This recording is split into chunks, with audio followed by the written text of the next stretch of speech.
سورہ بقرہ آیات نمبر 168. اعوذ باللہ من الشیطان الرجیم. بسم اللہ الرحمن الرحیم. يا أيها الناس كلوا مما في الأرض حلالا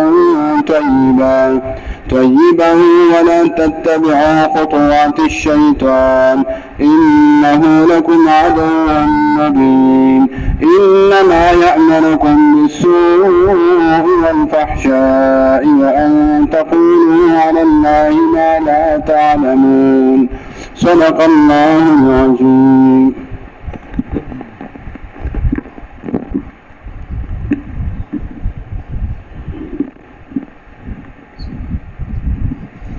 الحمد لله وحده والصلاة والسلام على من لا نبي بعد. أما بعد، قال الله تعالى في محكم كتابه: أعوذ بالله من الشيطان الرجيم. بسم الله الرحمن الرحيم. يا أيها الناس كلوا مما في الأرض حلالا طيبا إلى آخر الآية. قرآن دین مخی آیت کی اللہ تعالیٰ فرمائل چو الہکم الہ واحد، ستاس معبود بس یو اللہ تعالیٰ دے و دا غی عبادت وکی. دے آیت کی اللہ تعالیٰ فرمائی چو شز حلالون کیم یو اللہ دے، او یو شز چی بشریت کی حرامی کی نوغم یو اللہ تعالیٰ دے. دا زان نشزون ما حلالوی او می دا زان نحراموی، بلکہ اللہ تعالیٰ چی کم شے اغا حلال کرے دی اغیط حلال ہوئے، اور اللہ تعالیٰ چی کم شے استا حرام ویلی دی اغیط حرام ہوئے. نزک اللہ تعالیٰ دل تکی دا حلال و بحث کئی. دوی مدد چی دا دین مخ کی دا اللہ تعالیٰ دا توحید خبر وشوا. نوس اللہ تعالیٰ فرمائی چی دا رزق در کون کی امزیما نظما دا قیدی مطابق چی کم شے ما تاسو لجائز گرزولے دی اغیط جائز ہوئے، چکم ما ناجائز گرزولے دا غیتا ناجائز وائے، او دا زان نیو شے حلالوی او حراموی ما، او دا غی وجہ داوا. دا مشرکان چکمونو دوی با دا بوتانو پنم باندی شزونا او نظرون بے منل. تو زمون دا ساروے دے مثلا دا پلانکی بوت پنم باندی شو او دا غا پنم بے استعلال کو. نو دا شرکیه خبری دی او دا اللہ نا بغیر دا چا پنم باندی نظر نیول دا ناجائز دی.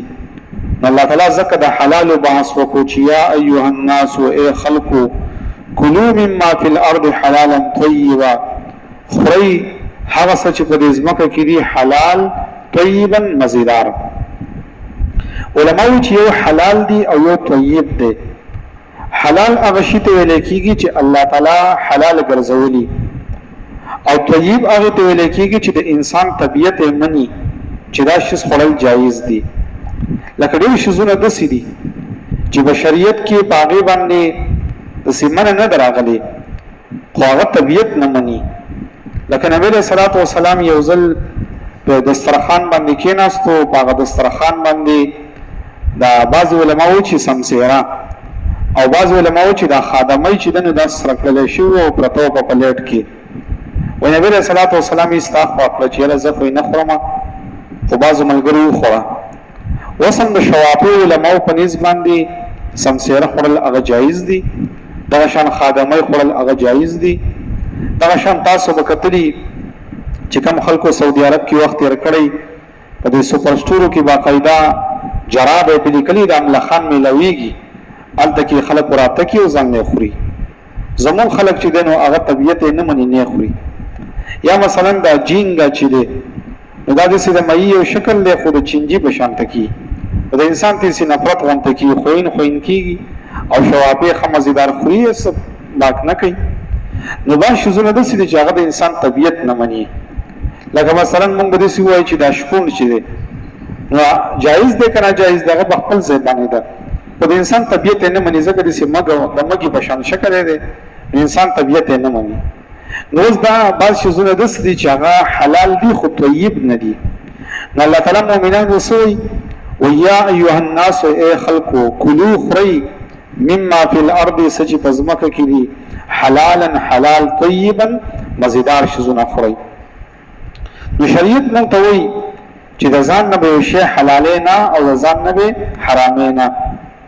لکه مثلا مونږ هم چې نو اوس دا بعضې خبرې داسې حرامې کړي دي چې یو سړی مثلا د کوره ووتو نو خلک وایي بیا په دغه ټایم کې ځای مه جارو کوئ، وایي ځکه چې دی اوس ووتو نو چې تاسو پسې ځای جارو کوئ نو دا بې برکتي ده. دا بالکل شریعت نه دی ویلي، په دې کې څه خبره نشته. که څوک ځای جارو کوي څه پکې نشته، دا مونږ د ځان نه جوړ کړي. دغه شان دغه خلک وایي د مازدیګرې چې دی نو لیکل مه کوئ او دا د انسان ذهن خرابېږي. هغه جدا خبره ده چې د مازدیګر ټایم هغه د واک دپاره دی، د چکر دپاره دی، ځان فرش کړه. خو په شریعت کې به دې کې څه منع نشته. دغه شان ده کې بعضې ټایم کې د یو زنانه ماشوم هغه وفات شي وړوکی، نو خلک ورته وایي په مازدیګر کې به د مور اوبه نه څښي. و د هغې وجه دا ده چې هغه ماشوم هلته په جنت کې تږی دی، نو ته هم دلته کې اوبه مه څښه. اوس دا خبره چا کړې ده او کم شریعت ویلي دي، کم قانون ویلي دي؟ هېچا نه دي ویلي. دغه شان ته کې د ماښام په شیشه کې مه ګورئ، و د انسان چې دی نو شکل ورانېږي او بیا ورته د شپې بلاګانې راځي. داسې بزل خبرې دي، هېڅ هم پکې نشته، شریعت نه دي ویلي. دغه شان بعضې خلک وایي چې د جمعې په ورځ باندې جامې مه انځئ، دا سپېروالی راولي. هېڅ خبره هم پکې نشته، شریعت څه نه دي ویلي، نو موږ د ځان نه حرامولی نه شو. بعضې خلک وایي د زنانو سره ډوډۍ مه خورئ په یو ځای باندې، او بیا د انسان قسمت خرابېږي. ولې دا زنانه ولې د خدای تعالی مخلوق نه دی؟ څه دا هم د الله مخلوق دی. کېدای شي هغه په مرتبه کې ستا نه څه وایي، تقوا یې څه وایي، الله ته نږدې. دا فضول خبرې دي چې دې کې مه کښېنه او داسې چل مه کوه او داسې. دا مونږ د ځان نه جوړ کړی، پته نه لګي دا مونږ ته هندوانو ښودلي دي که څه قصه ده. نو الله تعالی مؤمنانو ته وایي چې داسې قصې مه کوئ. یا ایها الناس کلوا مما فی الارض حلالا طیبا، حلاله وخورئ او ښه مزېداره وخورئ.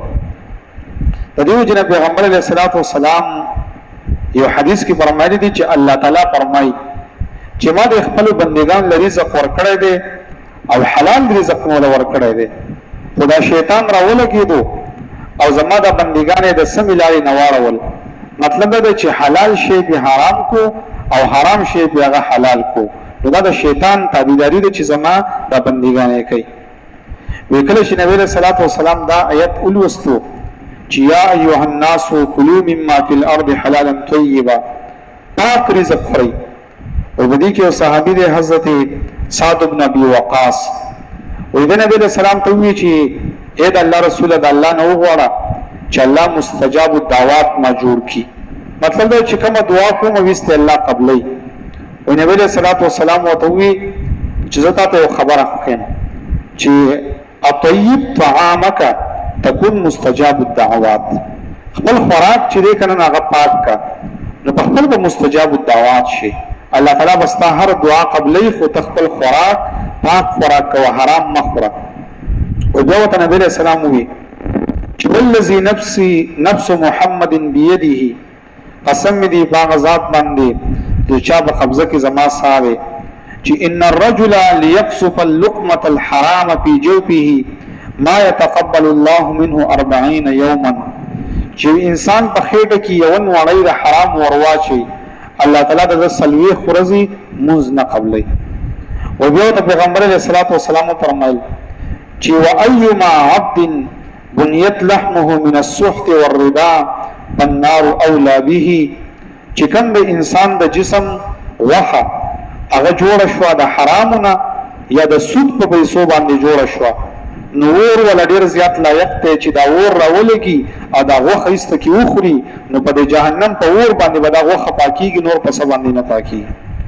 نو نبی علیہ الصلوۃ والسلام په خپل شریعت کې په احادیثو کې د حلال ترغیب ورکړی دی. یو ځل عبد الله ابن مسعود رضی الله تعالی عنہ هغه د سوکو چې د چيلي یو پتون ولا راغی، هغه خړوي په دې کې یو سړی واغېستا، اخوا کې ناستو، وی چې زه خدا چيله نه خورم او ما په ځان باندې حرام کړی دی. عبد الله ابن مسعود ته دا وی چې ولا تتبعوا خطوات الشیطان، د شیطان د قدمونو تابعداري مکوه. اصل کې ته شیطان لیونه کړی، ولې څه چل دی پکې چې دې راشه واخه زما سره وخوره. نو د ځان نقار شو ته چې ګور د ځان نه یو شی حرامې نه، چې شریعت یو شی حلال کړی دغه ته بیا حلال وي. د دې وجه نبی صلی الله علیه وسلم فرمایي چې ان الله طیب لا يقبل الا طیبا. الله تعالی په خپل ډېر پاک دی او الله تعالی نه قبلې مگر هغه مال چې طیب دی او پاک دی. حرام مال الله نه قبلې. او ان الله تعالی امر المؤمنین بما امر المرسلین، والله تعالی مؤمنانو ته هغه حکم کړی دی چې کوم پیغمبرانو ته ویلي دي. پیغمبرانو ته الله تعالی سوی یا ایها الرسل کلوا من الطیبات، اے پیغمبرانو پاک مال خورئ، حلال مال خورئ، حرام مال خورئ. دیو بل حدیث کې راغلی دی پیغمبر علیہ الصلوۃ والسلام فرمایي وَرُبَّ أَشْعَثَ أَغْبَرَ يَمُدُّ يَدَيْهِ إِلَى السَّمَاءِ يَا رَبِّ يَا رَبِّ. یو سړی به تللی یو بیت الله شریف ته مخامخ ناسي، سفر به کړی یو، دا یخته به ګډ وړي یو، دوری به پرتی او اسمان ته بلاس چت کړی چې یا رب یا رب. خو نبی علیہ السلام فرمایي وملبسه حرام، کله حرام چې چول هغه به حرامي، ومطعمه حرام، خوراک په چې دنو حرامي، ومشربه حرام، اسکاک په حرامي، وغذي بالحرام، او په حرام باندې به دا جسم جوړ شوی، نو په ان یستجاب له، نو څنګه به دعا قبول شي؟ نو معلومه شو چې پاک مال، حلال مال، طیب مال چې انسان وخوري نو د انسان په ژوندۍ کې راغی خپل اثري. یو واقع کې راغلی وی دا حجاج ابن یوسف چې د خوري زیات ظلمونه کړی دي او ډیر زیات ظالم انسانو، نو صحابه کرام هم د شهیدان کړی دي. وې دې حجاج ابن یوسف یو ځل علماء له ډوډۍ وکړه، دا وخت چې کم بزرګان هغه باندې ډوډۍ وخوړه، چې کله هغه د خوراک نه فارغ شو ورته وی چې وس خیره کوي، چې څه کوي حرام مال مې د باندې وخوړو کنه استاد خو خیره سم نه قبليږي، وس چې څه کوي او زه خپل کار کوم. نو معلومه شو چې انسان کله کله وخت ولیم دی او چې حرام وخوري نو به خیره نه قبليږي او دعا نه قبليږي، نو دې دومره اثر دی. نو ځکه الله تعالی فرمایي یا ایها الناس ای خلقو کلوا مما فی الارض حلالا طیبا، حلال مال خورئ، طیبا مزیدار خورئ، ولا تتبعوا خطوات الشیطان، تابعداري مکوئ د قدمونو د شیطان. نو د دې مطلب دا دی چې هر د ګناه کار چې دی د شیطان تابعداري ده، نو د ګناه کار باندې کې انه لکم عدو مبین، بشکره دا تاسو سره دشمن دی ښکارا. شیطان څه کار کوي؟ انما یامرکم بالسوء، دا تاسو ته حکم کوي د بدی، والفحشاء او د بے حیايي، وان تقولوا على الله ما لا تعلمون، او دا چې تاسو وايي په الله باندې خبرې چې تاسو نه پوهیږئ، چې کوم شی الله نه دی ویلو ته دا الله ویلی دي، نو حلال ته حرام مو وایا او حرام ته حلال مو وایا، دا په الله باندې دروغ تړل دي. نو دې آیاتونو کې الله تعالی د رزق حلال ترغیب ورکوي چې پاک مال خورئ، طیب خورئ، حلال خورئ او حرام خورئ.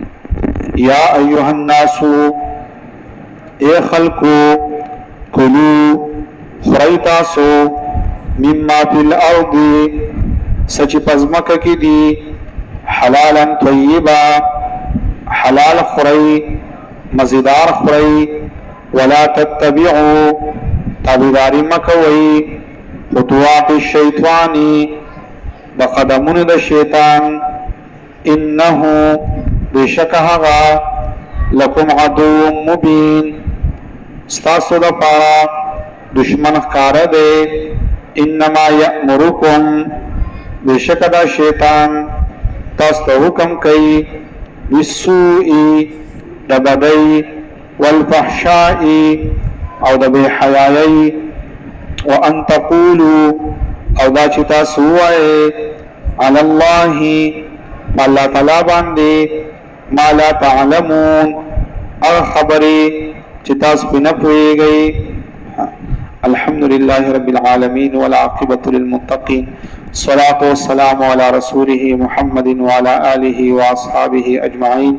اللهم اهدنا واهد بنا واجعلنا سببا لمن اهتدى. ربنا لا تزغ قلوبنا بعد إذ هديتنا وهب لنا من لدنك رحمة إنك أنت الوهاب برحمتك يا أرحم الراحمين.